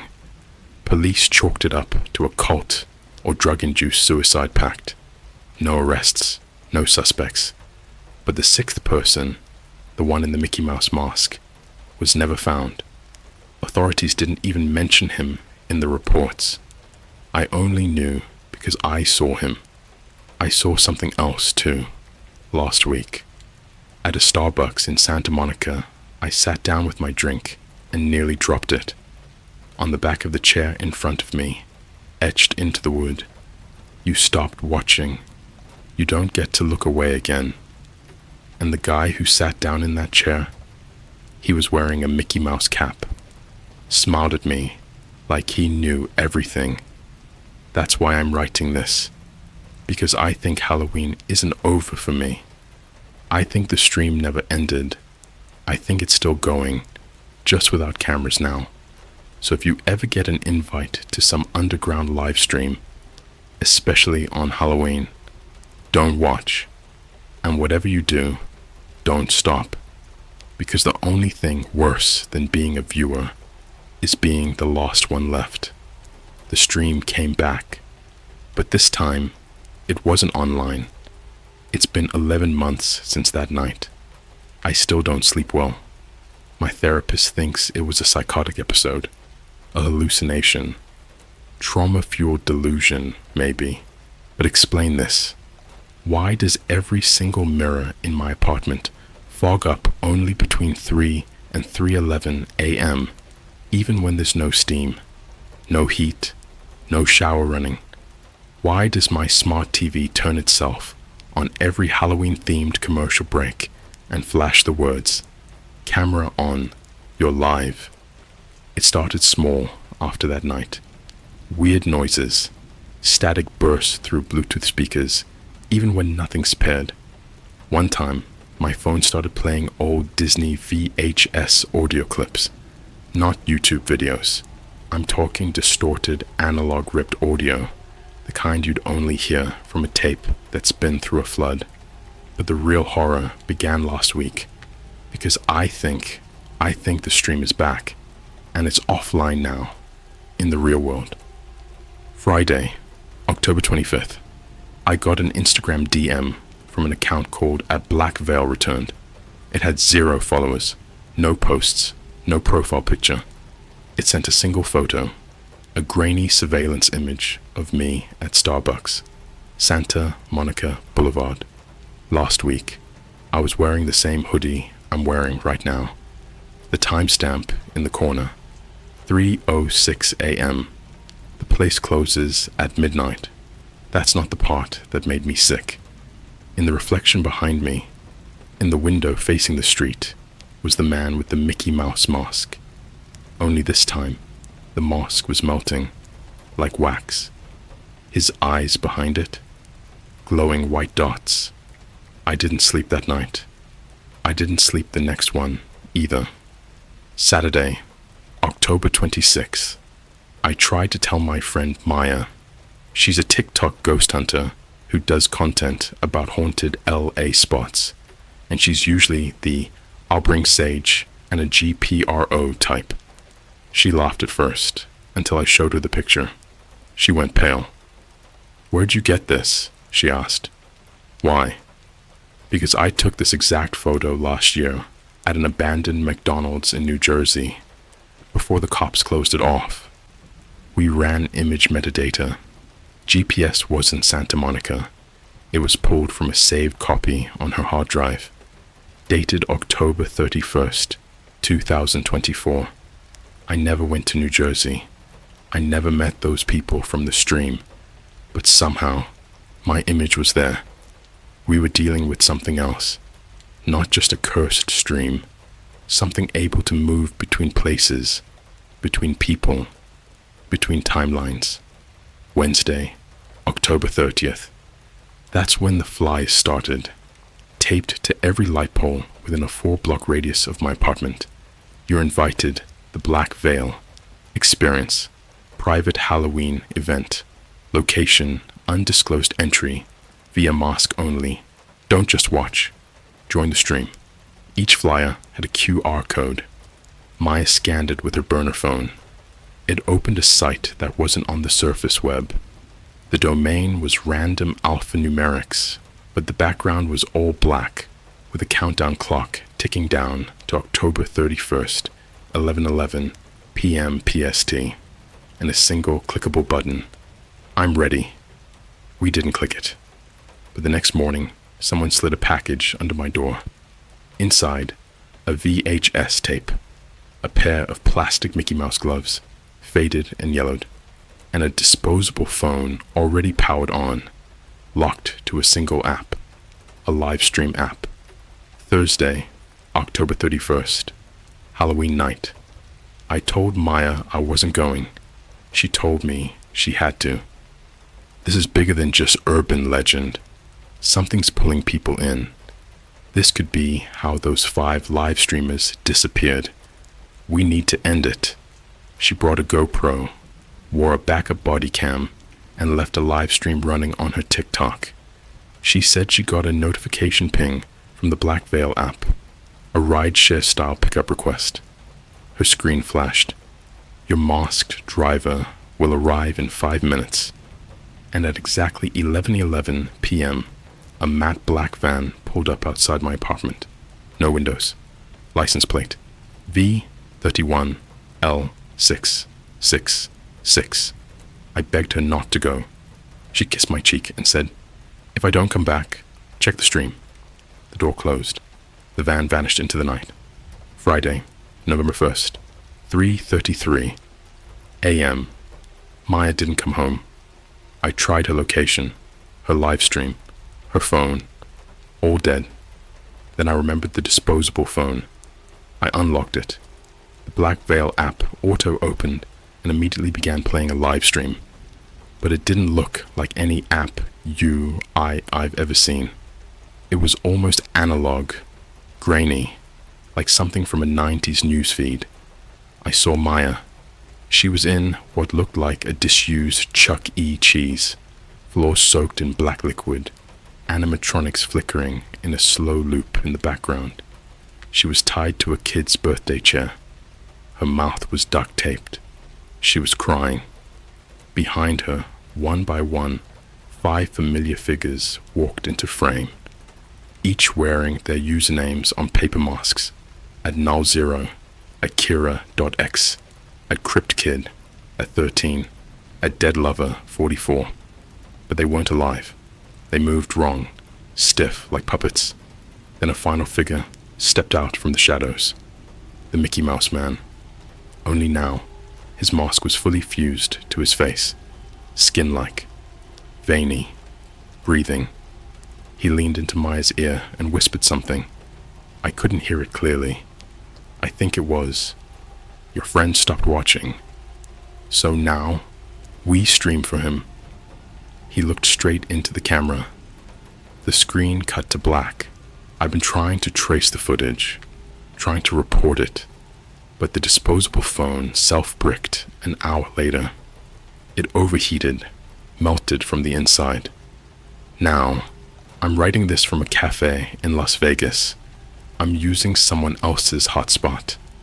Because last night, I saw another flyer taped to my motel room door. The stream never ends. Halloween is forever. And someone slipped a new package under the door this morning. Inside, a new VHS tape, labeled, Your episode airs tonight. A voice disappeared after this. Please don't look for me. Because watching is what keeps it going. And if you're reading this right now, ask yourself, are you watching me? Or am I watching you? I'm not the same person I was when this started. It's been 2 days since Maya vanished, and for the first time in years, I felt real fear. Not the jump scare kind, not the horror movie kind. I'm talking the kind that sets up camp deep inside your stomach and just sits there, waiting.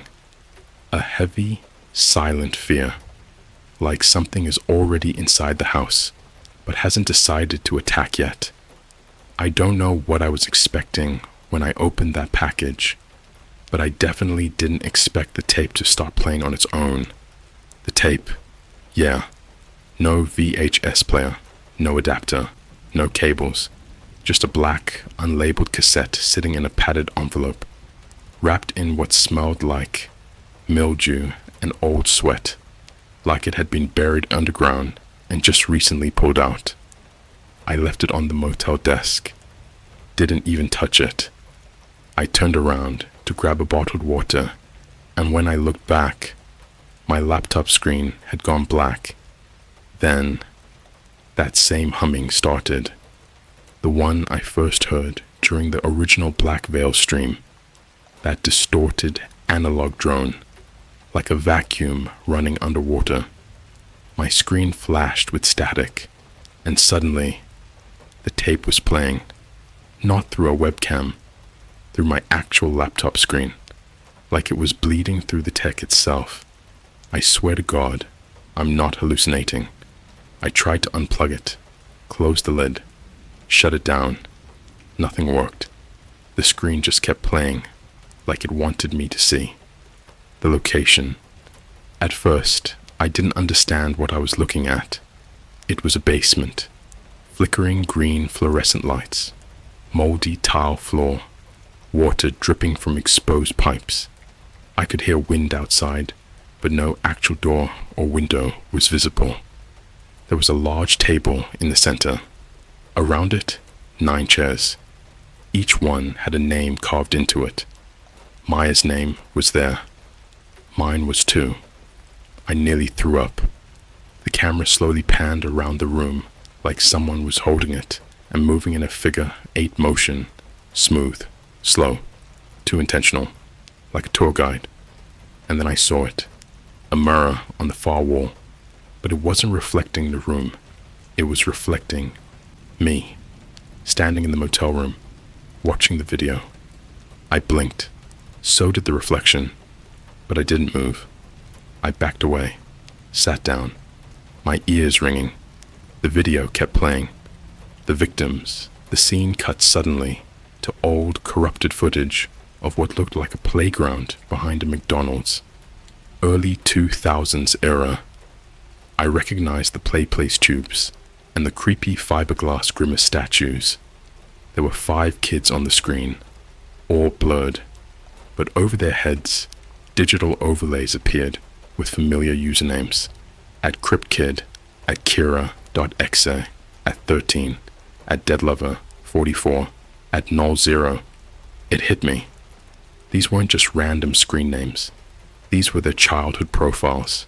It was like the black veil knew them their entire lives, knew when to lure them, groomed their fear.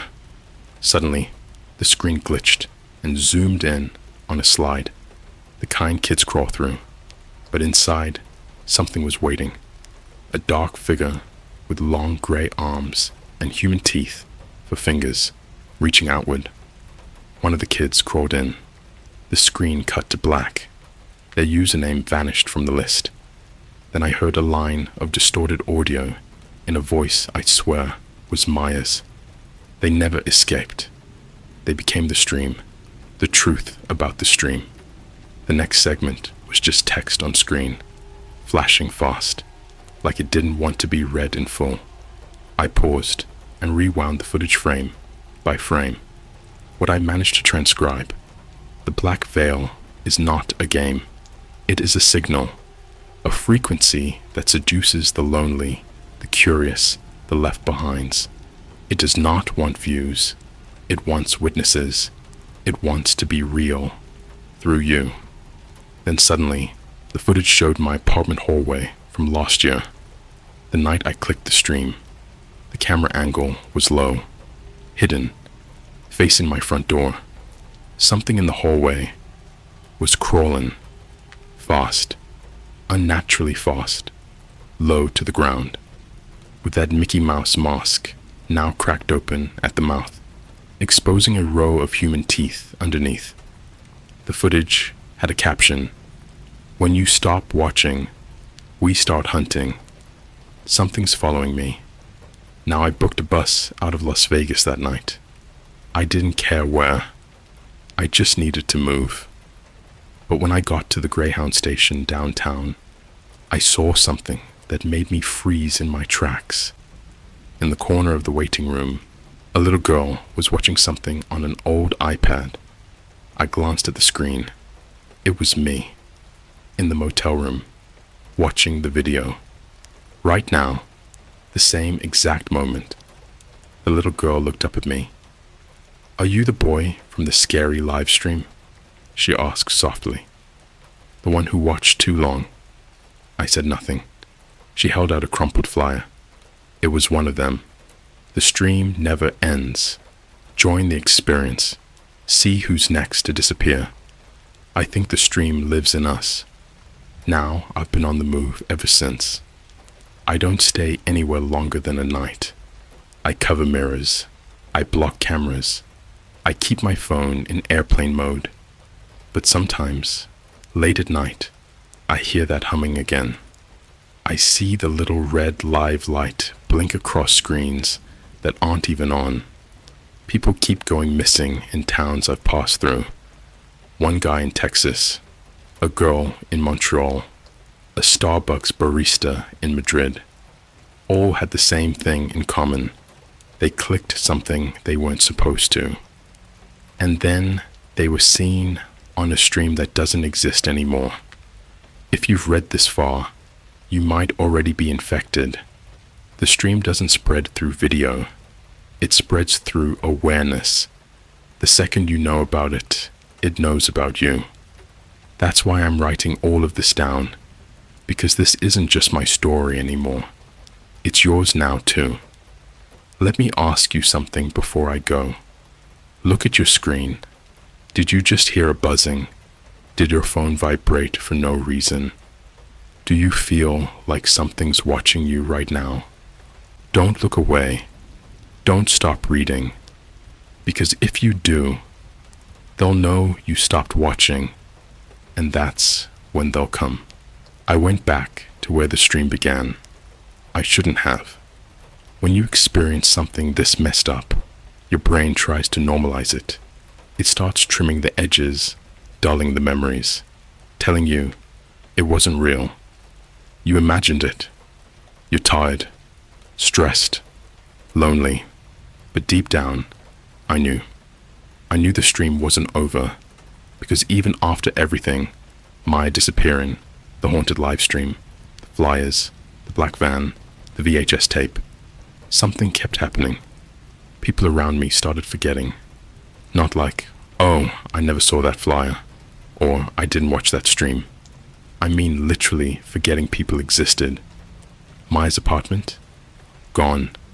Not rented. Landlord says he's never heard of her. Her socials? Deleted. Friends don't even remember her. It's like she never existed. Except, I still do. Tuesday, October 28th, 5 days after Maya disappeared. I got a notification on my backup phone, the one I never use, the one I left in airplane mode, duct taped inside a drawer at a roadside motel. It lit up anyway. No app, no ID, just a video titled Black Veil _0 024 _1 111 final.move. It wasn't playing in any app, just raw video on my home screen. I tapped it. It was Maya. She was in a dark, tiled room, the kind you'd find in an old school locker room. There was no audio, just her staring into the camera, mouth slightly open, breathing heavily. Her eyes were bloodshot. She looked like she hadn't slept in days. She held up a piece of paper. Get out of the city. You're already on camera. The next stream starts in 72 hours. Then she mouthed one word, clearly, but silently. McDonald's. The return. I knew what I had to do. I bought a burner car. 2011 Toyota Corolla. No GPS. I paid in cash. Then I drove east for 14 hours to the place where it all started. Egg Harbor, Township, New Jersey. An old McDonald's on Black Horse Pike that had been condemned since 2005 after a kitchen fire. But urban explorers still post grainy TikToks about it. It's been dubbed the Ronald's Rot, supposedly haunted. Local teens dare each other to go in on Halloween. I arrived at 2:12 a.m. Fog clung to the parking lot like it was breathing. The McDonald's sign buzzed with half-lit letters. CD old. The front doors were boarded, but the side entrance, the one by the old play area, was unlocked. I stepped inside. Inside the abandoned McDonald's. The second I crossed the threshold, my phone died. No warning, just black screen, like something sucked the battery dry. The floor crunched under my feet. Not glass. It was shattered plastic. Toys. Little Happy Meal figurines torn in half. A leg from a hamburglar. A melted Barbie doll with eyes carved out. The air stank like mold, fryer grease, and something rotting. I walked past the counter. There were symbols scratched into the tile. Circles with slashes through them. Arrows pointing toward the Place tunnel. I followed them, flashlight in hand. I reached the old kid's slide, faded red, streaked black like soot. And that's when I heard it. Laughter. But it wasn't children. It was low, adult, choked, mocking. I turned the corner, and there, in the back of the playroom, was an old tube TV, flickering with static. On top of it, a Mickey Mouse mask, half burned. Next to it, a crumpled Starbucks cup and a broken GoPro. The stream isn't online anymore. The TV clicked to life. Footage started playing, like security camera loops. Scene 1, Maya entering the van. Scene 2, me watching the stream from my apartment. Scene 3, live feed. Now, it was me, standing right where I was inside the McDonald's. Only, I wasn't alone. Standing behind me on the screen was someone tall, wearing the Mickey Mouse mask. Not moving, not breathing, just watching. I spun around. Nothing there. But when I turned back to the TV, the screen had changed. It was now showing an empty chair. A chair with my name carved into it. And then, behind that chair, 8 figures appeared. Each one wore a username I recognized. But the 9th was empty, waiting. The caption flickered across the bottom of the screen. Join the seat. Complete the stream. The forgotten. I ran. I didn't care where. I just needed to be away. I tore out of the building, across the parking lot, back to the car. I fumbled the keys, nearly puked on the dashboard, peeled out of there with my headlights off. But as I passed the edge of the lot, my dashboard screen flashed. Despite the car being analog, streaming, you are live.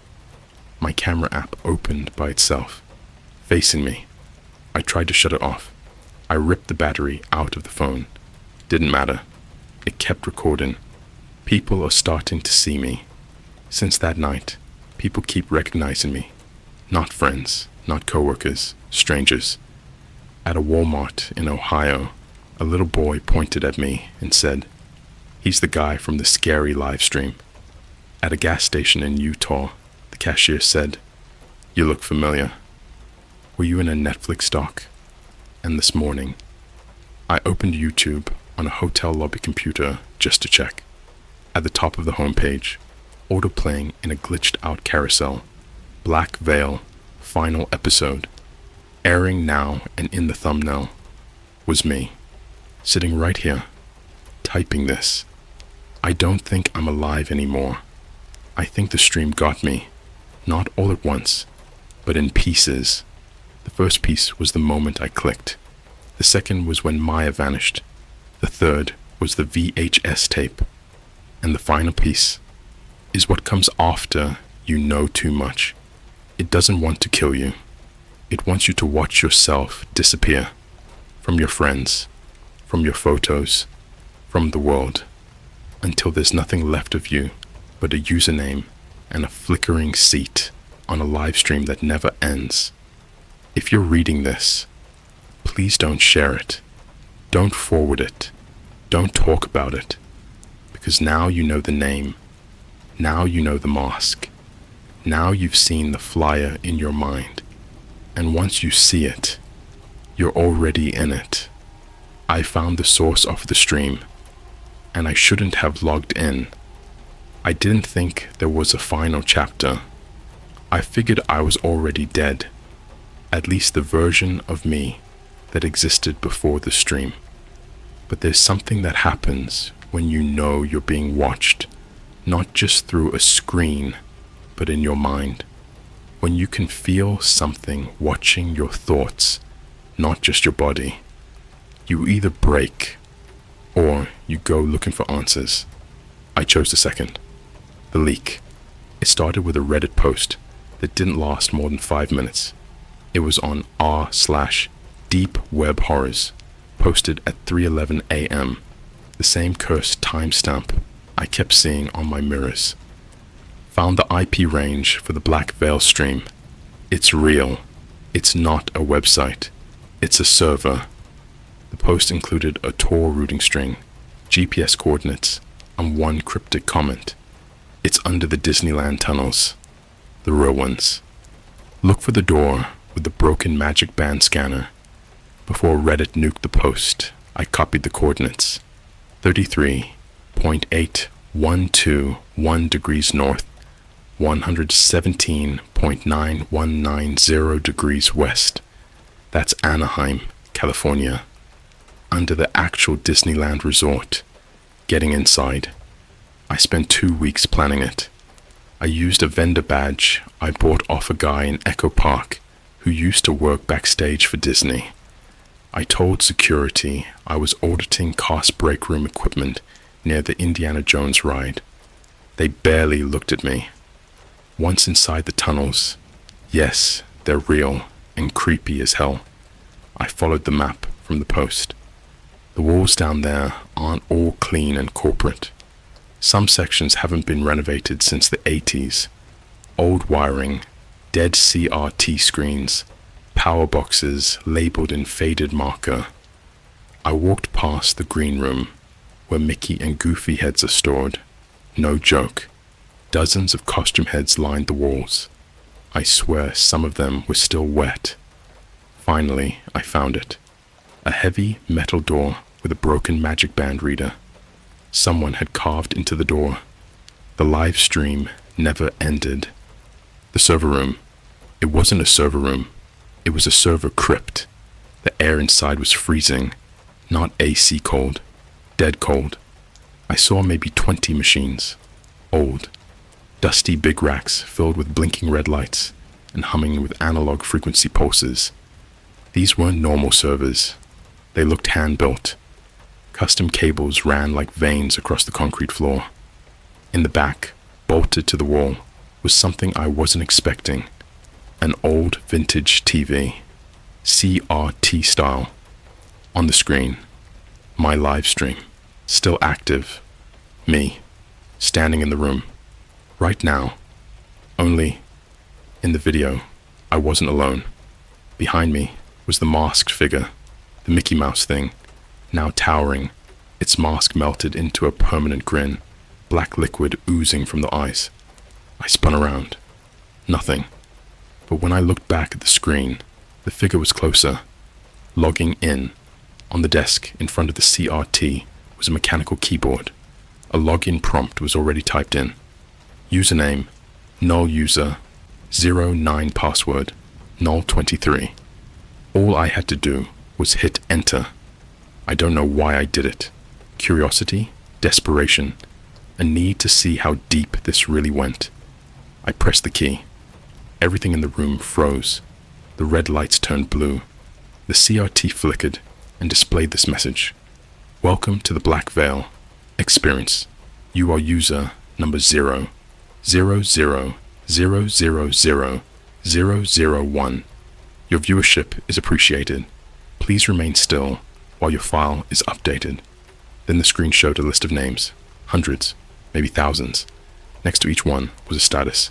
At CrypKid, reprogrammed at Kira.exe, deleted at The Routine, streaming forever at Deadlover44, fused at Null 0, system, core, me, integration in progress. Then, Maya's name appeared, but her status changed in real time. Maya Langston, _23, escaped. What? How? How could Maya have escaped? Then another message appeared, blinking. Do you want to follow her? YN. The choice. I stood there shaking, my heart pounding so loud I thought it might short-circuit the machines. If I pressed Y, what would happen? Would I leave the stream? Would I die? Would I become like the others? Digital ghosts stuck in old servers, forced to replay their own horrors forever. Before I could decide, the screen glitched hard. Sparks flew from the wires under the CRT. A deep voice, not human, started echoing from the machines. Low, guttural, like 1,000 voices speaking at once. No viewers may leave. You watched. Now you belong. Then all the screen showed my face, distorted, stretched like VHS tape caught in a rewind. The final prompt flickered. Integration complete. Streaming to all devices. And then, blackness. I don't remember leaving. I woke up in a Greyhound station in Bakersfield, still wearing the same clothes. No phone, no wallet, no keys. Just a note stuffed in my back pocket, written in Maya's handwriting. You didn't follow me, but you didn't stay either. That means you're still between now I see them. Ever since I woke up, I see them. Not just Mickey. Others. Faceless people. Standing in crowds looking directly at me. In airport terminals. On live TikTok videos. In background reflections on other people's live streams. Just watching. Smiling. Waiting. I think I'm not a person anymore. I think I'm a broadcast. Final stream today.